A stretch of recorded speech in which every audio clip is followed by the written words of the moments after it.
Yo les jeunes, alors on va poursuivre avec notre exemple que tout le monde n'a pas eu l'occasion de voir en fait dans le groupe du mardi. Donc je vous invite à prendre ceci en note. Donc exemple 2, on est toujours dans les lipides avec un deuxième lien structure-fonction, le cholestérol.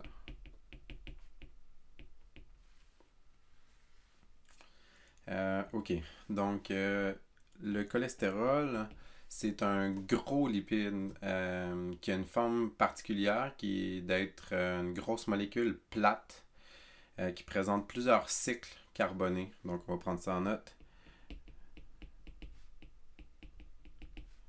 Le cholestérol est un gros lipide avec plusieurs plats, ouais, on pourrait dire ça aussi, qui est plat, avec plusieurs cycles carbonés.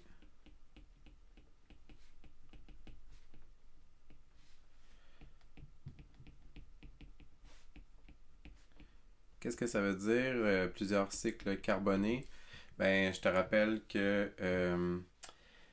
le carbone est capable de faire des liens avec lui-même.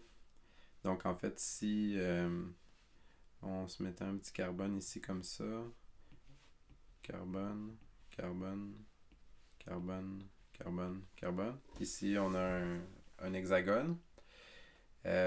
Puis, on peut, si on ignore les différents atomes de carbone ici comme ça, en fait, voyez-vous, là, je me suis mal pris. Je vais juste tasser ça ici. Un autre de 6. Puis on pourrait rajouter nos carbones ici comme ça. Puis finalement, un de 5. Comme ça. Donc carbone, carbone, carbone. Donc on a 3 hexagones. Puis un pentagone.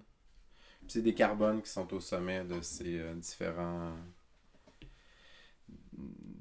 formes géométriques-là. Puis ça ici, en fait, cette structure-là, c'est un stéroïde. C'est la structure de base qu'on nomme stéroïde en chimie organique. Dans le cas du cholestérol, là, il y aurait d'autres groupements, d'autres atomes qui seraient impliqués dans cette dans la molécule de cholestérol. Puis je pourrais vous montrer une image d'ailleurs du Campbell ici.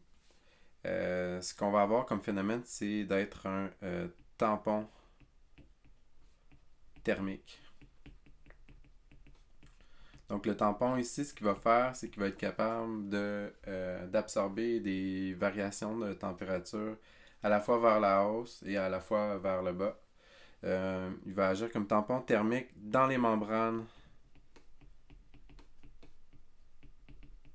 cellulaires.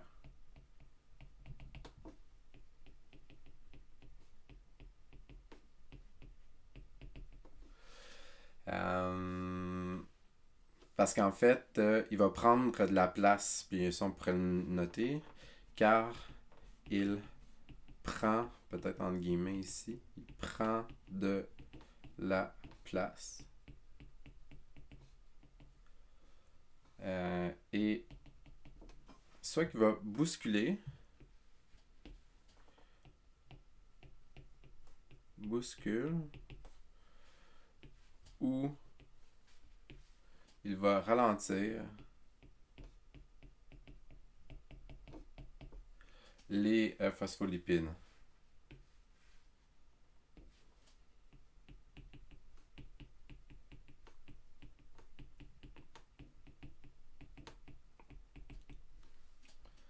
Ok, voyons voir ce qu'on veut dire ici. Donc, on va se faire deux scénarios. Un scénario vers la gauche, un scénario vers la droite. Le scénario 1, ce serait ici, scénario 1, la cellule a froid. Puis, on va voir comme scénario 2.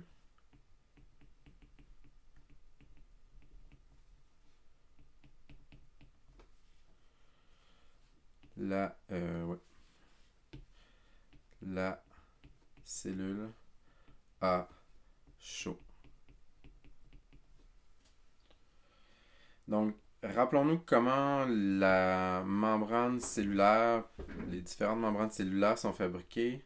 On a affaire à des bicouches de phospholipides avec possiblement un acide gras insaturé ici, comme on avait déjà vu.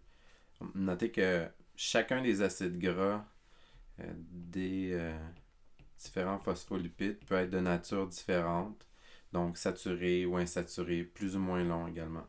Donc la bicouche demande un autre rang de phospholipides. Puis ici, donc si la cellule a froid, on peut dire que on s'imagine là, qu'ici là, c'est du froid. Tous les phospholipides sont denses puis bougent très peu. Je vous rappelle que la chaleur, c'est une mesure de l'énergie de mouvement des phospholipides. Donc si on avait une membrane où il y aurait de la chaleur, il y aurait beaucoup d'agitation au niveau des lipides. Tandis que si on a une membrane qui est froide, on va avoir peu d'agitation. Ça va être une membrane qui va être plus dense lorsqu'elle va avoir froid, qui va être moins en mouvement, qui va être moins fluide d'ailleurs. Ça, c'est un problème. Si on s'imagine que on a un cholestérol, donc là, je vais le dessiner quand même rapidement. Là, je vais dessiner... on va se faire des cycles comme ça ici, puis un genre de pentagone comme ça. Le cholestérol, lui, il prend beaucoup de place là, dans la membrane plasmique. Donc, c'est une molécule qui, en mouvement, va arriver puis va avoir tendance à bousculer les phospholipides. Ce qui fait que, l'image que je donne souvent, là, c'est comme si quelqu'un arrivait avec un panneau de bois, là, une grosse planche de bois en plein milieu d'une foule. Il déplacerait là, les individus sur son passage. Donc, ce que ça va avoir pour effet, ça va être d'augmenter le mouvement de... Ici, je dessine des phospholipides là, qui ont été déplacés là, par le passage du cholestérol. Donc, c'est comme si on augmente là, la densité... pas la densité, mais le mouvement dans la membrane, ils ont été bousculés. Fait que donc, ça crée des espaces. Puis c'est un peu le même concept qu'avec les acides gras insaturés versus saturés. S'il y a plus d'espace, plus de mouvement entre les phospholipides, ça va être plus facile de passer à travers la membrane. Donc, le résultat, ça va être du cholestérol, ça va être augmentation de la fluidité de la membrane. La présence de cholestérol fait ça. Quand je disais que c'est un tampon thermique, ce qui va arriver, c'est que dans le cas où la cellule a chaud, ça... Ok, ouais. Je vais me faire un petit peu de place, là. Ok.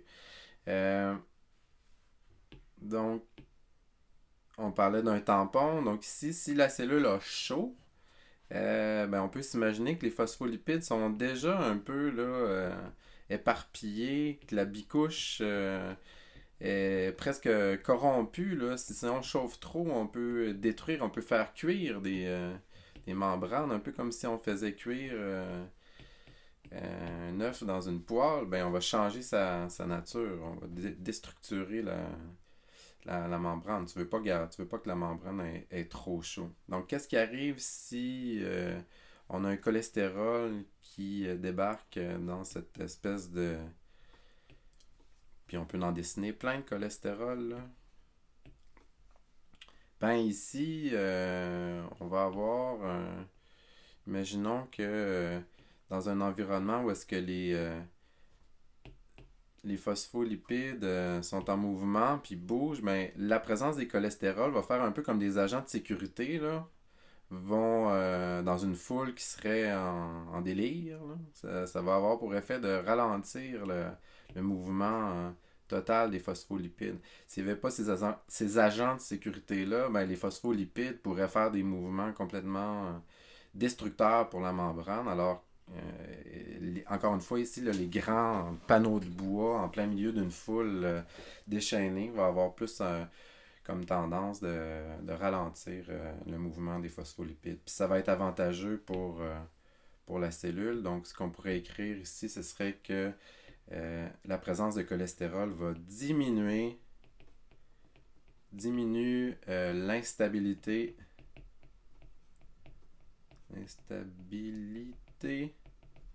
de la membrane.